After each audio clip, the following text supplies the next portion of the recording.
सो आज chapter 4 start कर रहे हैं कंज्यूमर बिहेवियर।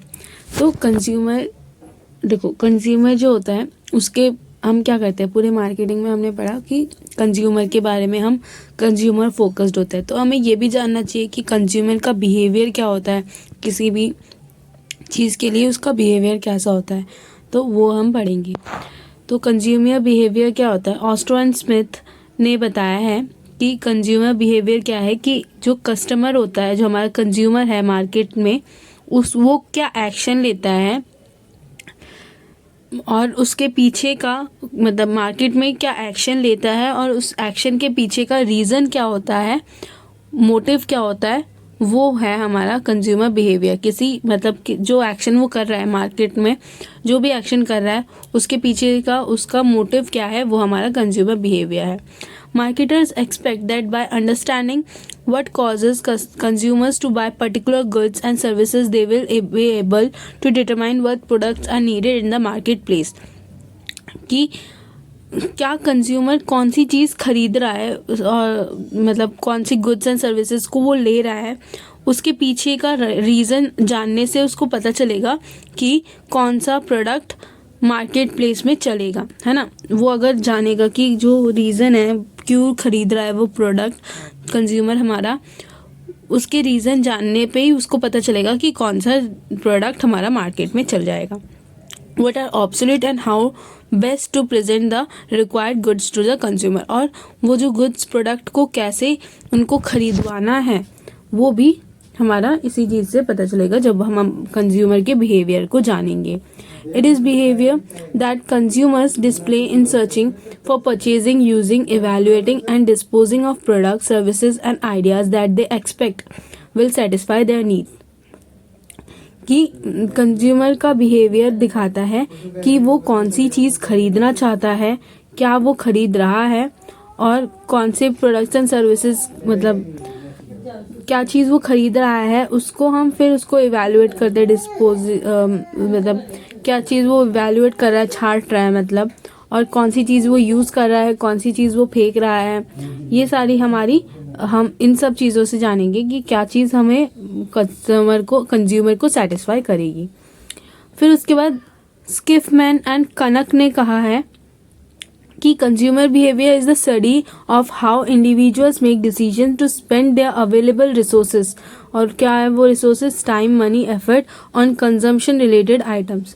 कि वो कंज्यूमर बिहेवियर कौन सी चीज़ों पे अपने रिसोर्सेज स्पेंड कर रहे हैं, कैसे स्पेंड कर रहे हैं और स्पेंड करने का डिसीजन कैसे ले रहे हैं, कोई एक कंज्यूमर कैसे कर रहा है ये सारी चीज़ें, तो वो उसकी जो स्टडी है वो हमारा कंज्यूमर बिहेवियर है।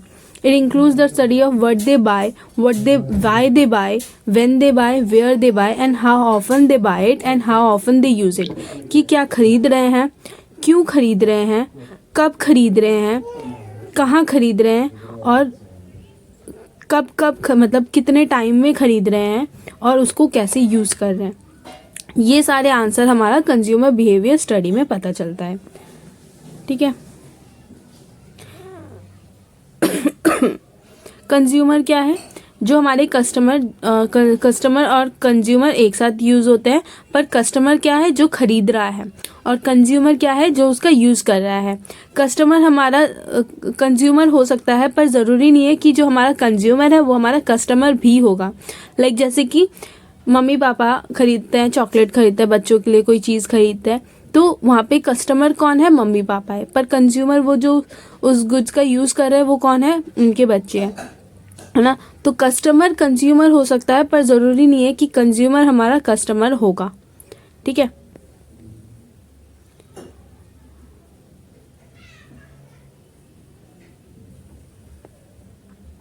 बायर, यूज़र, ठीक है। तो बायर हमारा कस्टमर हमारा बायर है और यूज़र हमारा कंज्यूमर है। फिर उसके बाद consumer behaviour versus consumption behaviour. Consumer behaviour क्या है, it is the case of micro behaviour whereas consumption behaviour is macro behaviour. Consumer behaviour एक माइक्रो की बात हो रही है कि एक इंडिविजुअल कंज्यूमर का बिहेवियर देख रहे हैं, कंजम्पशन बिहेवियर में हम मैक्रो कंज्यूमर का बिहेवियर देख रहे हैं। Consumer behaviour concern with individual person while consumption behaviour with the mask or aggregate of such individuals. Consumer behavior as a study focuses on the decision process of individual consumer of consuming unit. It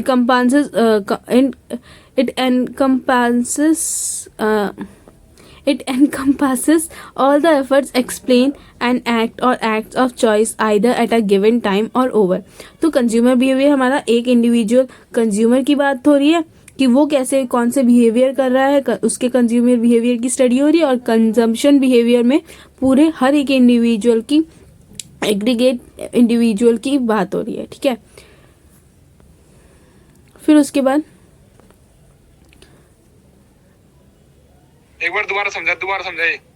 consumer क्या है? Consumer behaviour versus consumer behaviour हमें मैंने बताया था कि consumer कौन होता है ना. हाँ. कंज्यूमर कौन होता है कि जो हमारे गुड्स का यूज कर रहा है. तो कंज्यूमर बिहेवियर, अभी कंज्यूमर बिहेवियर भी बताया कि जो हमारा कंज्यूमर है उसके रीजंस कि वो कौन से गुड्स खरीद रहा है, क्यों खरीद रहा है, कब खरीद रहा है, कहाँ मतलब कितने टाइम में खरीद रहा है और किस लिए खरीद रहा है, उसका यूज़ कैसे कर रहा है.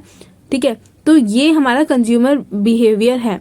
कंज्यूमर बिहेवियर में हम एक इंडिविजुअल कंज्यूमर, सिर्फ एक कंज्यूमर की बात कर रहे हैं, सिर्फ एक कंज्यूमर के बारे में पढ़ रहे हैं, वो हमारा कंज्यूमर बिहेवियर है.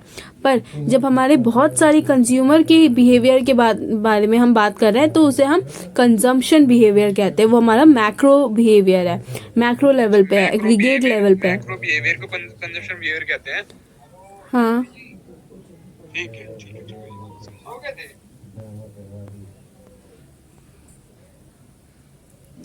फिर उसके बाद हमारा consumer behaviour versus buyer behaviour. Consumer behaviour तो अभी हमने देखा क्या होता है. The sphere of consumer behaviour includes the activities of both final and intermediate user. Final users हमारे जो कंज्यूमर जो फाइनली यूज कर रहा है. इंटरमीडिएट यूजर्स होते हैं जो हमारे मतलब उन्होंने गुड्स खरीदे, फिर उसके बाद वो कुछ वैल्यू एडिशन करेंगे, उसके बाद वो आगे और गुड्स भेजेंगे, वो कंज्यूम नहीं कर रहे. इंटरमीडिएट यूजर्स होते हैं जो गुड्स खरीद रहे हैं पर वो कंज्यूम नहीं कर रहे हैं, वो आगे और उसमें वैल्यू एडिशन करके फिर आगे और उसका और यूज़ करेंगे, उसको आगे और बेचेंगे. ठीक है, the sphere of consumer behaviour include the activities of both final and intermediate users.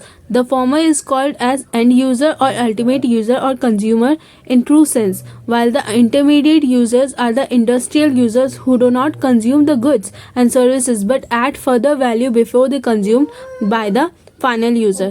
तो कंज्यूमर बिहेवियर में हमारे फाइनल और इंटरमीडिएट दोनों आते हैं. ठीक है, पर जो कंज्यूमर बिहेवियर होता है वो क्या होता है कि हमारे जो कंज्यूमर है जो यूज़ कर रहे हैं, रियल में उस चीज़ का यूज़ कर रहे हैं, वो हमारे कंज्यूमर बिहेवियर है जो हमारे फाइनल यूज़ कर रहे हैं.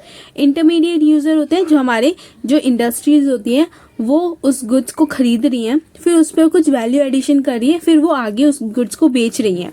फिर जो खरीद रहा है उसको और उसका यूज़ कर रहा है वो हमारा फाइनल यूज़र होगा, वो हमारा कंज्यूमर होगा. ठीक है, लाइक जैसे कि कंपनीज हो गई. ठीक है, कार मैन्युफैक्चरिंग कंपनीज है, तो वो क्या करती है, इंजन जो बनाती है, ठीक है, उस कंपनी से वो इंजन खरीदती है, फिर उसके बाद वो अपने कार बनाती है, फिर वो जो इंजन की जो प्राइस है उस पर उसने अपने कार की प्राइस जोड़ी. ठीक है, फिर उसके बाद उसने वो कार बेची, है ना. तो वो जो इंजन था वो उस इंजन कंपनी का फाइनल गुड था. ठीक है, वो फाइनल गुड कार कंपनी ने अपने लिए खरीदा और फिर उस फाइनल गुड पे अपने वैल्यू एडिशन डाल के कार बना के फिर उसको मार्केट में बेची. तो वो कार जो है वो फाइनल गुड है. अब उसमें जब वो एक इंजन में फाइनल गुड, एक कंपनी के इंजन मतलब एक कंपनी के फाइनल गुड में वैल्यू एडिशन करने के बाद एक न्यू प्रोडक्ट बनता है, वो फाइनल गुड फिर मार्केट में जाता है और फिर वो उसका यूज़ हो रहा है, जो यूज़ कर रहा है वो उसका फाइनल कंज्यूमर है. आई समझ? हाँ. Therefore, the phrase buyer behavior means the reference made to both end users and intermediate users. तो जो बायर बिहेवियर है वो बायर बिहेवियर हमारा एंड यूज़र भी आता है और इंटरमीडिएट यूज़र का बिहेवियर भी हम देखते हैं बायर बिहेवियर में. कंज्यूमर बिहेवियर में हमारा सिर्फ फाइनल यूज़र देखते हैं, पर बायर बिहेवियर में हम एंड यूज़र भी देखते हैं, फाइनल यूज़र भी देखते हैं और इंटरमीडिएट यूज़र भी देखते हैं, ठीक है। दोनों हमारे कंज्यूमर बिहेवियर में इंक्लूड, मतलब दोनों के कंज्यूमर बिहेवियर हम पढ़ते हैं बायर बिहेवियर में, ठीक है। फिर उसके बाद Blackwell, Miniard and Engel have describe the following 5 roles in buying decision making process, कि कंज्यूमर के जो भी हमारा कस्टमर है उसके बाइंग डिसीजन मेकिंग प्रोसेस के 5 रूल्स हमारे बताए किसने, ब्लैकवेल, मिनियार्ड और एंजल ने, ठीक है।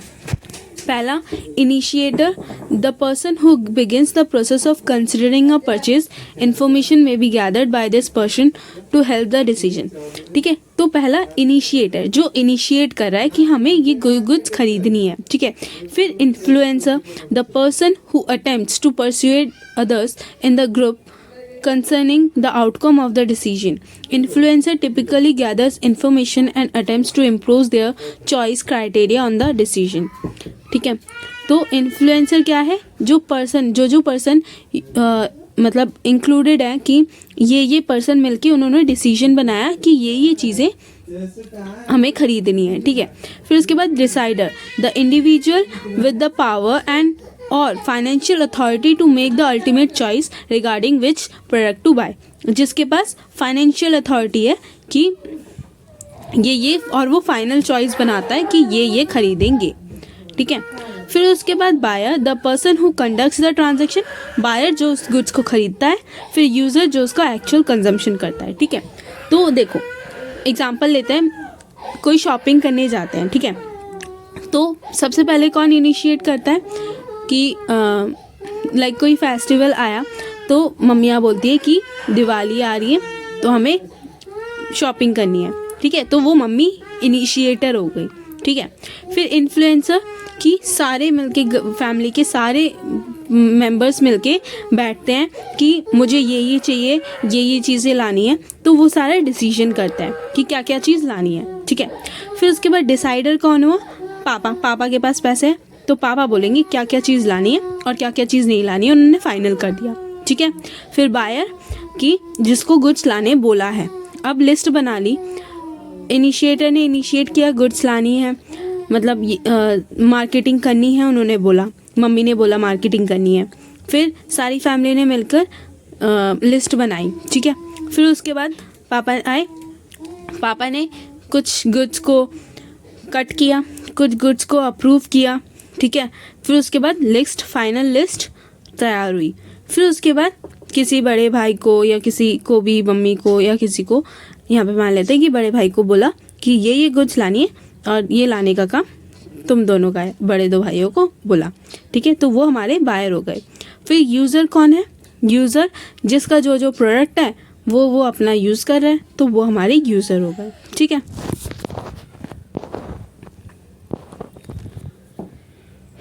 फिर उसके बाद हमारा importance of studying consumer behaviour, कि जो कंज्यूमर बिहेवियर है क्यों पढ़ना है, ज़रूरी क्यों है हमारे लिए।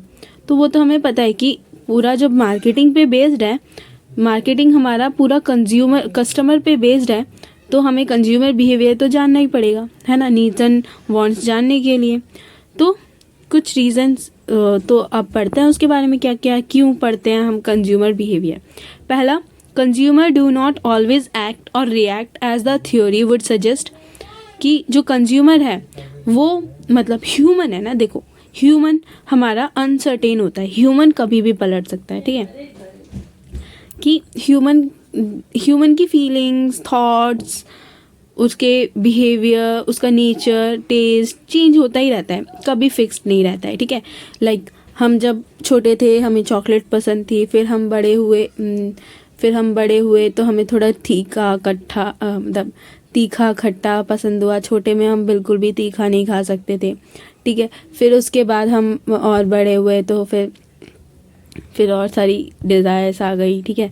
अब समझ जाओ तुम लोग, ठीक है। तो हर मतलब चेंज होते रहते हैं ह्यूमंस, और वो ह्यूमंस कौन है, हमारे कंज्यूमर है। मार्केटिंग में ह्यूमंस कौन है, हमारे कंज्यूमर है, सेलर है, और सबसे ज़्यादा ज़रूरी हमारा कौन है, कंज्यूमर है ना। और लार्ज नंबर में भी हमारा मार्केटिंग में कंज्यूमर होता है।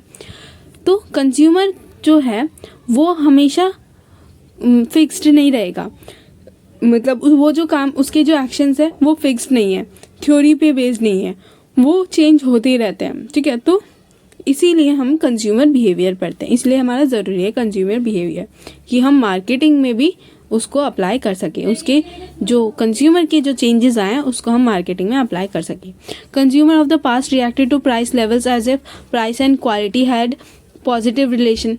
पहले प्राइस लेवल, प्राइस और क्वालिटी पॉजिटिव रिलेशन का हुआ करता था कि प्राइस बढ़ी है तो क्वालिटी भी बढ़ेगी, कंज्यूमर ये मतलब ये होता था।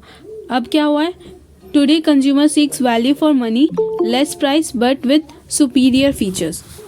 तो अब क्या कंज्यूमर देखती है कि उन्हें प्राइस कम देना पड़े पर उन्हें क्वालिटी अच्छी चाहिए, अच्छी क्वालिटी का चीज़ हमें कम प्राइस में मिल जाए। तो अब कंज्यूमर ये देखती है, पहले वो अच्छी क्वालिटी मिलने पे अच्छी प्राइस भी देती थी, है ना। फिर उसके बाद सेकेंड हमारा consumer preferences are changing and becoming highly diversified, कि जो हमारे कंज्यूमर के प्रेफरेंस हैं वो चेंज हो रहे हैं और बहुत ज़्यादा, मतलब अलग अलग फैक्टर्स में अलग अलग कंज्यूमर अलग अलग चीज़ चाहती है। The shift has occurred with availability of more choice compare to pre 1991 era.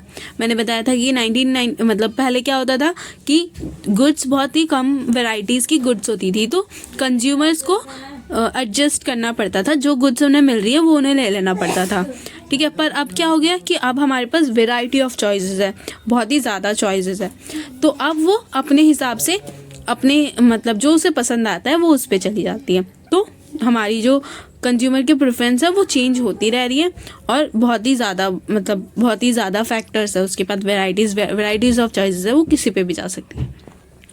Third हमारा knowledge of consumer behaviour is necessary to determine the marketing mix that would satisfy the consumers better, कि हमने पढ़ा था कि marketing mix में हमने price ली है, ठीक है, हमने प्रोडक्ट बनाया है, कौन सा प्रोडक्ट हमें देखना है कि कंज्यूमर को अच्छा लगेगा वो प्रोडक्ट बनाना है, फिर उसकी कितनी प्राइस रखनी है कि हमारी कंज्यूमर मतलब खरीदेगी उस प्राइस पे, और ये सारे चैप्टर्स आगे हैं तो उस पर हम अच्छे से पढ़ेंगे कि कौन सा प्रमोशन, मैंने बताया था कि एडल्ट ग्रुप का प्रमोशन अलग, कंज्यूमर अलग मीडिया पे होना चाहिए, यंगर का अलग मीडिया पे होना चाहिए। तो वो सारी हमारी ये भी हमें किससे पता चलेगा, कंज्यूमर बिहेवियर से पता चलेगा। फिर उसके बाद knowledge of consumer behaviour can serve as a guide to planning and implementing marketing strategies to accomplish the goals of the firm, कि मार्केटिंग स्ट्रैटेजी को भी इम्प्लीमेंट करने में, हमें अप्लाई करने में कैसे करना है, क्या करना है, कब करना है, कैसे करना है, तो ये भी हमें कब पता चलेगा, कंज्यूमर बिहेवियर से पता चलेगा। फिर उसके बाद consumer research has vividly pointed out that consumers dislike using identical products and prefer differentiated products to reflect their special needs, personalities and lifestyle. देखो, अगर कोई कंपनी लाइक पार्ले जी हो गया, ठीक है, अब पार्ले जी चल रही है हमारे मार्केट में, अब सेम एकदम सेम डिट्टो पार्ले जी का पार्ले डी आ गया कोई, मतलब पार्ले डी मैंने नाम ले लिया ऐसे ही, पर अगर सेम आ गया तो क्या पार्ले डी खरीदोगे? नहीं खरीदोगे ना, आप पार्ले जी खरीदोगे। अगर आपको पार्ले जी खरीदना है तो आप पार्ले जी खरीदोगे, पार्ले डी नहीं खरीदोगे। तो वही है, आइडेंटिकल प्रोडक्ट्स कंज्यूमर नहीं खरीदती है, उसे कुछ डिफरेंट चाहिए होता है ना। तो ये भी हमें क्या डिफरेंट चाहिए कंज्यूमर को, ये भी हमें किससे पता चलेगा, कंज्यूमर बिहेवियर से पता चलेगा। Meeting of special needs of consumers require market segmentation, कि मार्केट सेगमेंटेशन क्या होता है कि अलग अलग बताया था कि अलग अलग जो हमारे टारगेटेड मार्केटर्स होते हैं वो हमारे किससे पता चलते हैं, मार्केट सेगमेंट से पता चलते हैं। हमारे आगे चैप्टर्स में है ये, वहाँ पे अच्छे से पढ़ाऊँगी कि देखो हर एक कंज्यूमर, मतलब हर एक एरिया की कंज्यूमर, लाइक एडल्ट का अलग नीड है, टीनेजर्स के अलग नीड है, पेरेंट्स एज अ पेरेंट्स आप कस्टमर है, एज अ पेरेंट्स आपके अलग नीड्स होंगे, एज अ एम्प्लॉयर आपके अलग नीड्स होंगे, एज अ एम्प्लॉय आपके अलग नीड्स होंगे। तो हर एक कस्टमर के हर अलग अलग स्पेशल नीड्स होती हैं। तो वो भी हमें कंज्यूमर बिहेवियर बताएगा कि ठीक है। फिर उसके बाद rapid introduction of new products with technological advancements has made the job of studying consumer behaviour more imperative कि for example, information technology is changing very fast. The introduction of new models of computers, laptops, mobile handsets, etc. made models obsolete. देखो अब जब new smartphones आ गए हैं तो अब कोई Nokia वाला फ़ोन यूज़ कर रहा है क्या? अब कोई भी नहीं करता वो नोकिया वाले फ़ोन यूज़, ठीक है, बहुत ही कम 1% 5% लोग करते होंगे, वो भी कौन, जिनको स्मार्टफोन चलाना नहीं आता है, मतलब ओल्ड एज वाले लोग, है ना।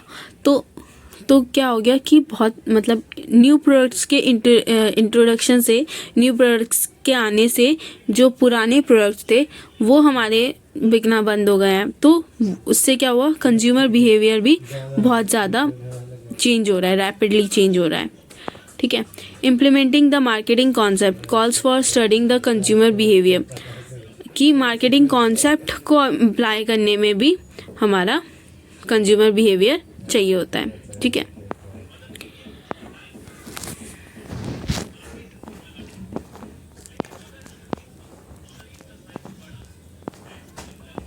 यार बड़ा चैप्टर है, कोई नहीं, जल्दी जल्दी ख़त्म कर लेंगे।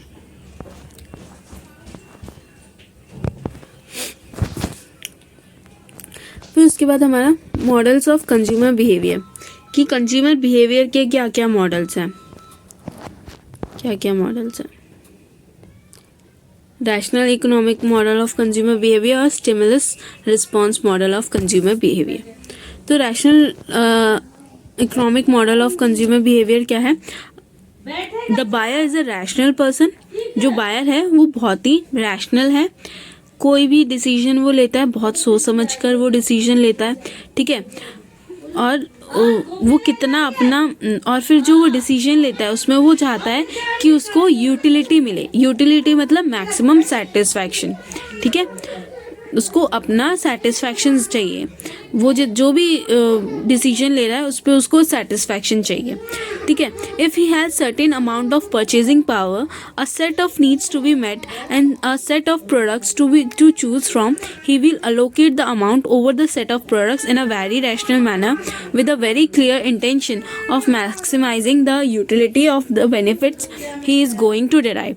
Like हमने इकोनॉमिक्स में पढ़ा था, कब 11th में था हमारा यूटिलिटी। तो उसमें हमने क्या पढ़ा था कि सेलर एक यूटिलिटी कैसे डिटरमाइन करता है कि कौन से वो क्या करता है कि टेबल बनाता है, पीपीसी कर्व बनाता है ना।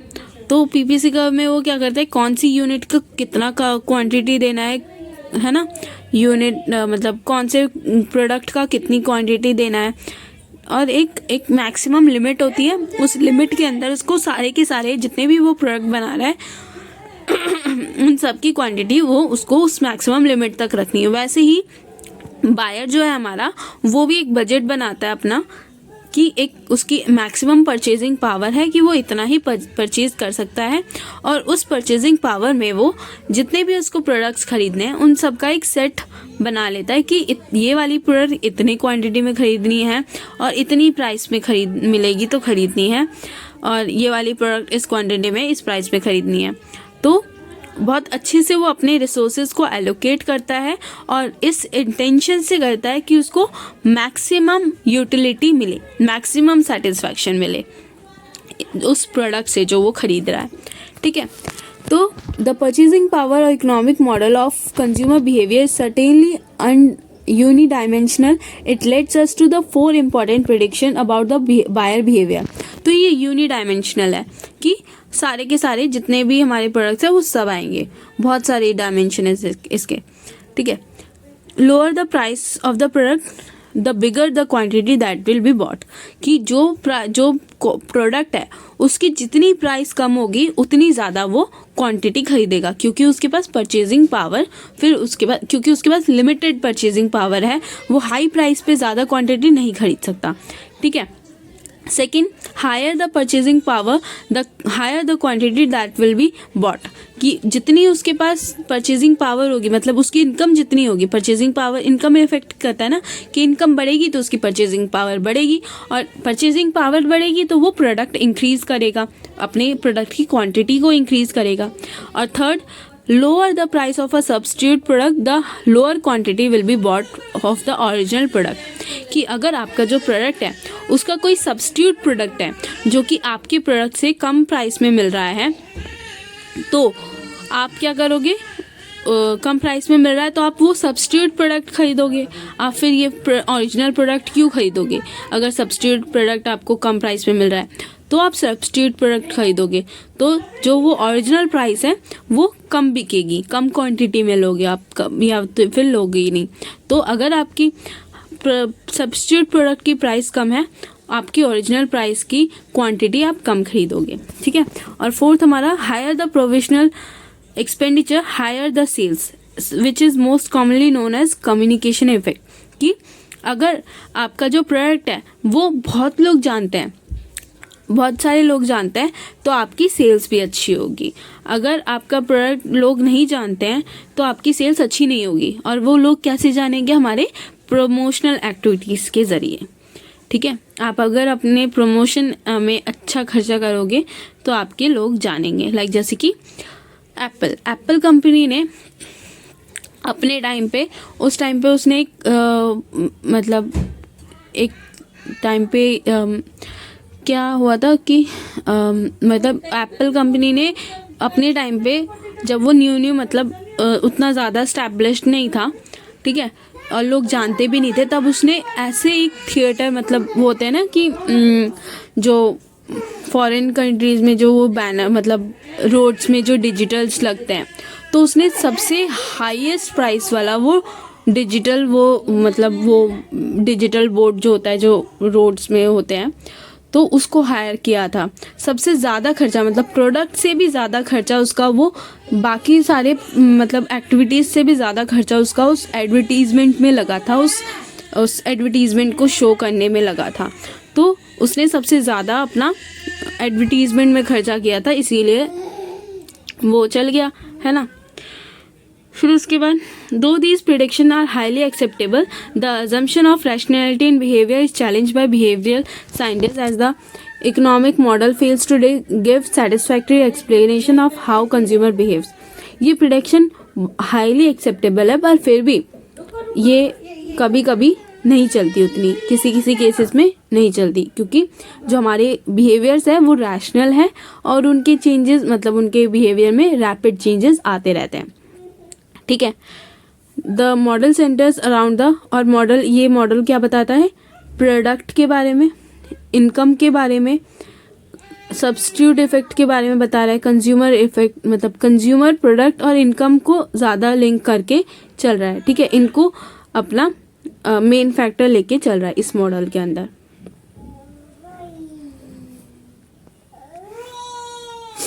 तो जो ये हमारा रैशनल इकोनॉमिक मॉडल था, वो हमारा हाईली एक्सेप्टेबल है, पर कभी कभी मात खा जाता है ये।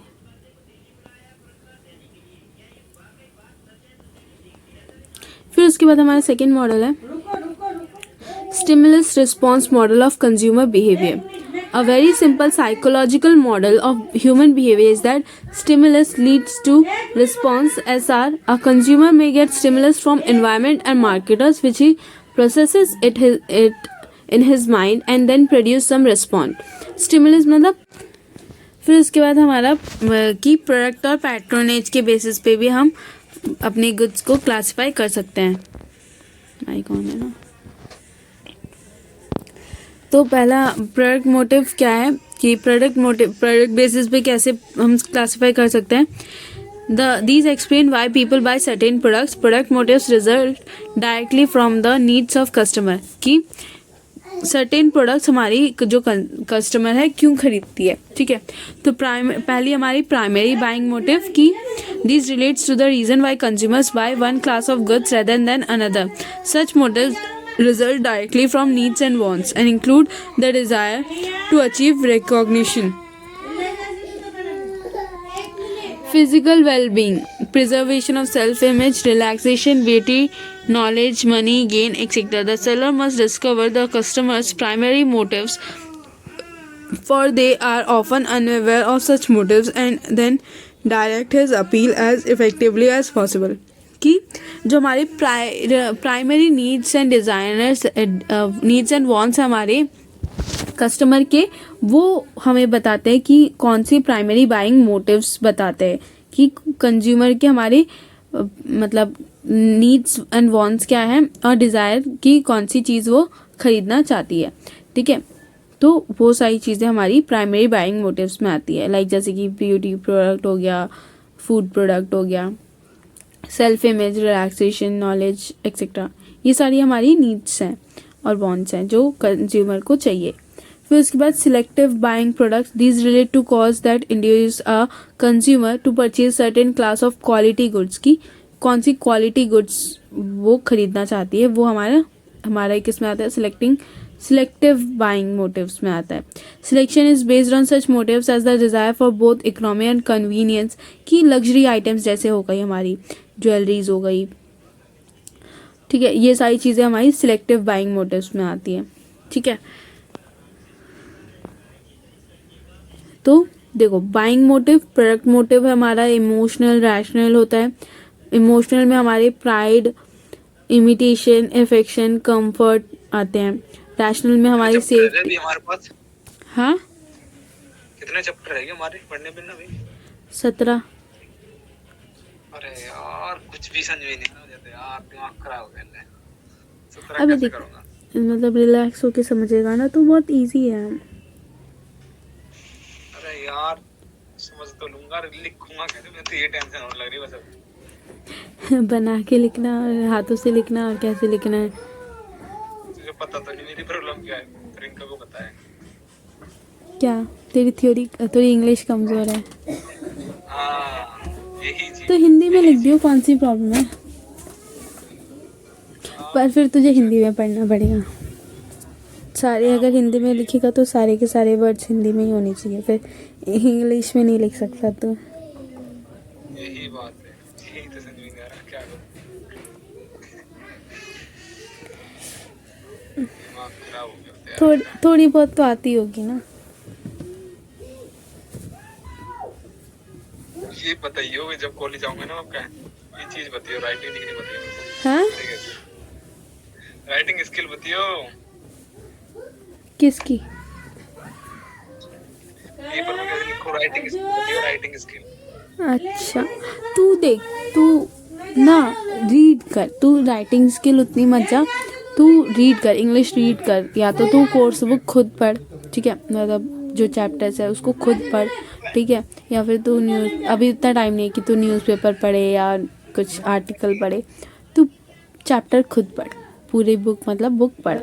ठीक है, तो तेरी फिर तुझे पता चलेगा कि क्या लिखना है वो भी पता चल जाएगा, और कैसे लिखना है वो भी पता चल जाएगा, और कितना लिखना है ये भी पता चल जाएगा.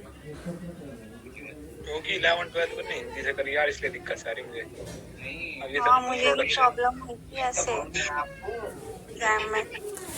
मैंने यार. हिंदी में करी थी 11 12.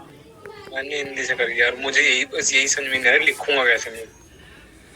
वो सारा इंग्लिश में लिखना पड़ेगा तो हिंदी में लिखना पड़ेगा. तेरी सासू की झटके ले सके. ये कौन बोला? अरे पापा बात कर रहे हैं बगल में बैठ के. अच्छा, यार मुझे ना 12th की वो निकालनी पड़ेगी, मैं उसका मार्केटिंग का उठाना पड़ेगा जल्दी से एक बार. दोबारा याद करके 12th में मार्केटिंग कहाँ थी? अरे वो प्रोडक्शन मिक्स था ना, 4P के बारे में बता रखा था. हाँ, तो इसमें से पढ़ लेना. अब मतलब सीबी गुप्ता में से पढ़ूंगा. अब सीबी हाँ, दूसरी बुक भी तो है तेरे पे, उससे पढ़ 10 ले. ईयर से कर रहे हो तुम लोग? 10 नहीं, ईयर से मैंने 10 ईयर से करूंगा, पर पहले सीबी गुप्ता खत्म कर दूंगा. पहले चैप्टर तो पढ़ ले, फिर 10 ईयर पढ़ेंगे ना. वही बुक पहले बुक खत्म करूंगा. सीबी गुप्ता पतली सी बुक से. हाँ, वही वो खत्म तुमने फिर छोटी. अलग से खरीदी है मैं खरीदने में तो इशू कर रही पागल. लाइब्रेरी से? हाँ, तो फिर वो तो पुरानी हो जाती है ना. नया एडिशन लेकर आया. उसके कॉलेज में अभी आई थी ना नई सारी बुक, तो उसमें मैंने मंगा ली थी सारी बुक. एक बुक नहीं थी बिहेवियर की, अब बिहेवियर का राइट नहीं बताता मुझे। तो फिर वो वहाँ तो मिल जाएगी ना, विश्वविद्यालय में जो लाइब्रेरी है वहाँ से, है ना? हाँ हाँ मिल जाएगी। अब पता है क्या करिए, पेपर खत्म होते ही ना, पेपर खत्म होते ही चले जाना लाइब्रेरी, जाके तुरंत ले आना, क्योंकि 6th सेमेस्टर के लिए, समझ में? अच्छा। हाँ तो ना ये सही है। और लास्ट में जाओगे तो लास्ट में कोई कुछ नहीं मिलेगा, तो इसलिए मैंने भी अपना तो भाई से राइटर बता दियो। पर हाँ बता इशू दो। तो एक हफ्ते, मतलब इशू का तो टाइम है ना। इशू का क्या टाइम है? हाँ तो इशू का टाइम है तो 1 साल के लिए यूज करवा सकती है। 1 साल के लिए करा सकते हैं? मुझे तो लगा था 1 वीक की एक साल करवा में सकते हैं। करवा सकते हैं। मैं तो 25-25, 20-20 दिन में मेरे को मैथ्स की बुक लेती थी, तो फिर मेरे को वापस करनी पड़ती थी, चेंज करवानी पड़ती थी। ऐसे कॉलेज में ऐसा होता नहीं, गवर्नमेंट में तो होता नहीं। मेरे भाई ने करवाई, वैसे चार्ज भी लेगा, एक दिन का पर डे 1 रुपया लगता है। हाँ तो फिर पर डे 1 वाला रुपए चार्ज कहाँ, वाला है ना। 20 रुपए। 20 रुपए पर डे, गवर्नमेंट का पर डे लगता है 1 रुपया। कोई नहीं यार, पढ़ तो लेंगे भाई, 1 रुपया का ही नहीं, एक दिन का। नहीं, जो हमारा विश्वविद्यालय है उसमें नोट जो मतलब लगा हुआ है, उसमें लिखा हुआ है वो तो 20 फिर रुपए। वो तो दिन, मतलब वो है वीक के हिसाब से शायद। हाँ, दिन के हिसाब से ही है। जो क्या हो गया? शायद पढ़ा कुछ नहीं, पता नहीं कैसे इसके, कोई बच्चे से बोल रहा होगा तो इसने माइक ऑफ कर दी अगर किसी ने। तो फिर उसके बाद, हाँ ठीक है, फिर उसके बाद हमारा पैट्रोनेज मोटिव्स। पैट्रोनेज मोटिव्स क्या होती है कि पैट्रोनेज मोटिव्स होती है these cause a customer to buy products from a particular seller. Important patronage motives are those concerned with fashion, exclusiveness, dependable after sale services, convenience of location, quality, price, reliability of the seller, punctuality, delivery, variety of selection. तो patronage motive है कि हम एक seller से अपने goods को खरीद रहे हैं, चाहे वो मतलब कैसा गुड्स दे रहा है, ठीक है। तो वो कैसे हो सकता है कि अगर हम इसमें कुछ जो मोटिव्स हैं वो किस मोटिव से होते हैं कि फैशन से रिलेटेड, कि फैशन मतलब हमें गुड्स अपने, मतलब हमें गुड्स खरीदनी है तो हमें ब्रांड वाले से ही खरीदनी है, अच्छे अच्छे ब्रांड से खरीदनी है, ठीक है। और कोई सेलर से ख़रीदनी है जो कि अच्छी सेल सर्विस देता हो, ठीक है। हम जब फ़ोन्स वगैरह ख़रीदते हैं तो हम देखते हैं ना कि कौन सी फ़ोन्स में हमें डैमेजिंग सर्विसेज दे रहा है, वो किस में नहीं दे रहा है, तो ये सारी चीज़ें। और फिर उसके बाद हम देखते हैं कि लोकेशन क्या है, कि हमारे पास में, घर के पास में चीज़ है वो मिल रही है हमें, ठीक है। तो ये सारी चीज़ें हम देखते हैं हमारे पैट्रोनेज मोटिव्स में। अब देखो, प्रोडक्ट मोटिव में हमारे इमोशनल रैशनल मोटिव्स होते हैं। कि इमोशनल मोटिव क्या होता है? Pride, imitation, affection, comfort. और रैशनल मोटिव्स होता है हमारे सेफ्टी, इकोनॉमी, स्टेबिलिटी, यूटिलिटी, ठीक है। पैट्रोनेज मोटिव में हमारे इमोशनल मोटिव कौन से होते हैं? दोबारा बता पैट्रोनेटिक, और दोबारा बता। अरे अभी आगे ना बताऊंगी अच्छे से क्या दिखाओ मुझे? कि पैट्रोनेज मोटिव, हाँ पैट्रोनेटिक मोटिव। पैट्रोनेज मोटिव होता है हमारा कि हम कोई एक पर्टिकुलर सेलर से, किसी एक सेलर से हम गुड्स खरीद रहे हैं। लाइक जैसे कि अगर हमें फैशनेबल चीज़ें खरीदनी है, लाइक शूज़ खरीदने हैं, तो हम किससे, अच्छी कंपनी से लेंगे, लाइक एडिडास लेंगे, है ना। कपड़े खरीद मतलब नाइक के लेंगे, नाइक के शूज़ लेंगे, तो ब्रांड वाली चीज़ें हम खरीद रहे हैं। तो वो अगर कोई सेलर है जो कि अच्छी सर्विस दे रहा है, उससे हम खरीद रहे हैं। कोई हमारा ट्रस्टवर्दी सेलर है, उससे हम खरीद रहे हैं। कोई लोकेशन की कोई सेलर है जो कि हमारा पास में हमें मिल जाएगी, अवेलेबिलिटी हो जाएगी, उससे खरीद रहे हैं। अच्छी क्वालिटी के गुड्स खरीदे हैं, जो हमारा सेलर अच्छी क्वालिटी के देता है, हमें विश्वास है उस पर, तो वो हम उससे ख़रीद रहे हैं, ठीक है। तो ये सारी चीज़ें हैं।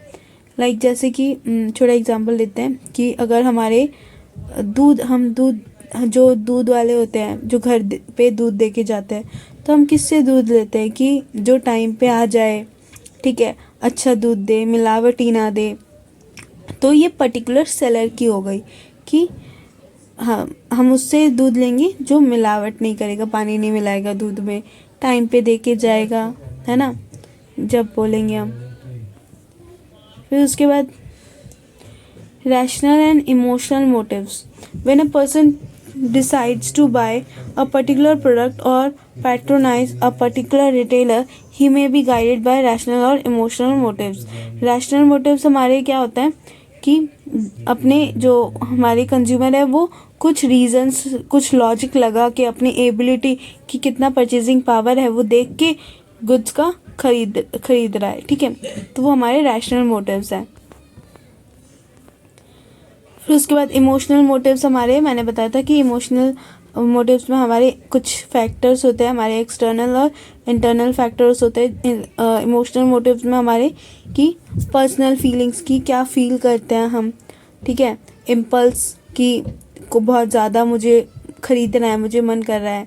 क्यूरियोसिटी हो सकती है, मन किस वजह से कर सकता है, क्यूरियोसिटी की वजह से कर सकता है कि, और किस वजह से कर सकता है कि ये बहुत ज़्यादा न्यू प्रोडक्ट आया है तो इसीलिए कोई हैबिट है मुझे उस गुड्स की ख़रीदने की, तो वो उस वजह से हमारी इमोशनल मोटिव्स है कि हमें लॉजिक नहीं देख रहे हैं कि कितना प्राइस है मेरा और कितना मेरा परचेजिंग पावर है, वो नहीं देख रहे, पर मुझे ख़रीदना है इस वजह से मैं ख़रीद रही हूँ, ठीक है. इसमें हमारे लग्जरियस प्रोडक्ट्स आ सकते हैं, ठीक है. मतलब स्टिमुलस कुछ ऐसे फैक्टर्स जो कि एज अ स्टिमुलेट कर देते हैं हमारे मतलब हमारे कंज्यूमर को अफेक्ट कर देते हैं. लाइक जैसे कि यहाँ पे बोला है कि दो स्टिमुलस की बात हो रही है यहाँ पे, मार्केटिंग स्टिमुली और एनवायरमेंटल स्टिमुली, कि जो हमारे कंज्यूमर हैं वो क्या चीज़ देखते हैं, मतलब एनवायरमेंट से क्या चीज़ मांगते हैं, मतलब क्या चीज़ अफेक्ट करती है उन्हें, और मार्केट से क्या अफेक्ट करती है, कि जो कंज्यूमर है वो क्या देखता है कि मार्केट का क्या देखता है कि कौन सी प्रोडक्ट है, उसका क्या प्राइस है, क्या प्लेस कहाँ पे मिल रहा है वो, और उसके एडवर्टीजमेंट कैसे हो रहा है, एडवर्टीजमेंट से उसे पता चलता है ना. तो ठीक है, मार्केट का ये 4 स्टिमुली है. फिर उसके बाद एनवायरमेंटल स्टिमुली क्या है कि इकोनॉमिक क्या है, मतलब इकोनॉमिक से पता चलता है उसको, इकोनॉमी, ठीक है, और टेक्नोलॉजी, मतलब टेक्नोलॉजी में क्या, मतलब क्या टेक्नोलॉजी चल रही है, पॉलिटिकल क्या चल रहा है, कल्चरल, डेमोग्राफिक और नेचुरल, ये सारे हमारे एनवायरमेंटल स्टिमुली है. फिर उसके बाद बायर कैरेक्टरिस्टिक क्या है, ठीक है, ये उसको मतलब ये कंज्यूमर को उसने मार्केटिंग स्टिमुली देखी, एनवायरमेंटल स्टिमुली देखी, ठीक है. फिर उसके बाद उसने अपने कुछ मतलब कुछ डिसीजंस लिए, और वो डिसीजन किस बिहाफ पे लिए उसने, उसके कंज्यूमर के एटीट्यूड्स एंड बिलीव्स क्या हैं, उसकी मतलब कंज्यूमर के मोटिवेशंस, फिर परसेप्शन, पर्सनालिटी, लाइफस्टाइल, इन सब फैक्टर्स को देखते हुए उसने फिर डिसीजन लिया.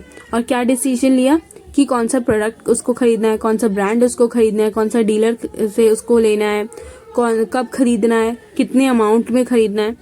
तो ये हमारा स्टिमुलस रिस्पॉन्स मॉडल है हमारा कंज्यूमर बिहेवियर का, कि बायर क्या करेगा, पहले वो कंज्यूमर से, मतलब मार्केट और इन्वायरमेंट में क्या चीज़ चल रही है वो देखेगा, फिर उस पर अपनी डिसीजंस लगाएगा, और वो डिसीजन अपने कुछ कैरेक्टरिस्टिक्स के बिहाफ पे लगाएगा. फिर उसके बाद वो उसका फाइनल डिसीजन लेगा. The marketing stimuli are planned and processed by the marketer, whereas environmental stimuli come from economic, social, political, and cultural environment. The buyer's behavior is shaped by his attitudes, beliefs, motivation, perception, personality, etc. The buyer response can be observed in terms of choice of product, brand, dealer, purchasing time, and amount. फिर उसके बाद buying motives of consumers, की consumer का buying motive क्या होता है. A buying motive induces a buyer to buy a product. It is an influence which provides an impulse to buy. कि उसकी इच्छा मतलब इच्छा बताता है. बाइंग मोटिव्स क्या है कि उसकी इच्छा हो रही है कि खरीदना चाहता है, वो हमारा बाइंग मोटिव होता है कंज्यूमर का. There is a buying motive behind every purchase. It may not be same with every buyer. One buyer may purchase a product to satisfy his need. Another may purchase to satisfy an altogether different need. Therefore, it is necessary for the marketer to identify the buying motives of different kinds of customer. For this, he must study the psychological of the customer and design his marketing mix accordingly. तो हर buyer का अलग अपना motive होता है, buying motive, ठीक है। तो यही चीज़ उसको मार्केटर को समझनी पड़ेगी, ठीक है। टाइप्स ऑफ बाइंग मोटिव्स क्या हैं? 2 टाइप्स ऑफ बाइंग मोटिव होता है। पहला, there are 3 consideration which make a person purchase a product. He has a desire which is to satisfy, कि उसको कोई डिज़ायर होगी इसलिए वो उस कुछ को खरीद रहा है, ठीक है, जो उसको पूरी करनी है।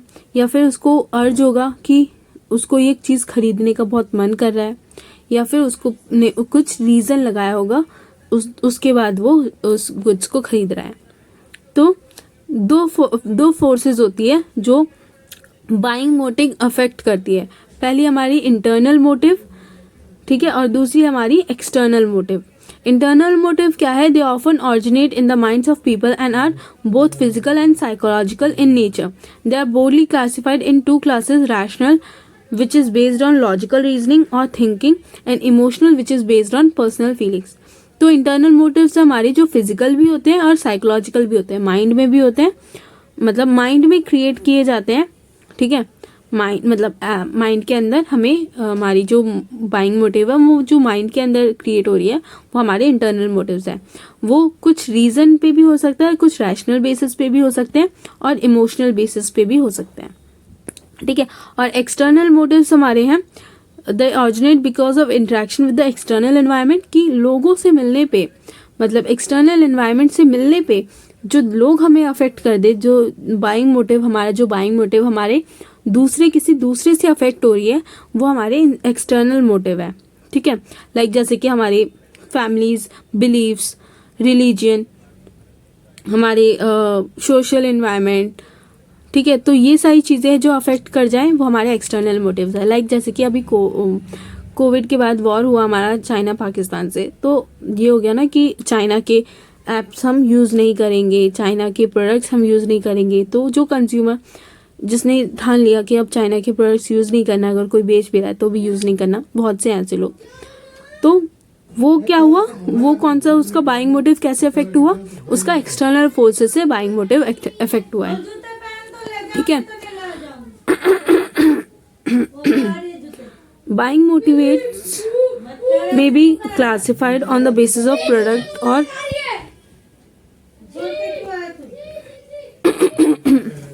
buying motives may also be classified on the basis of product and patronage as discussed below, कि प्रोडक्ट और पैट्रोनेज के हिसाब से भी बाइंग मोटिव को हम क्लासिफाई कर सकते हैं।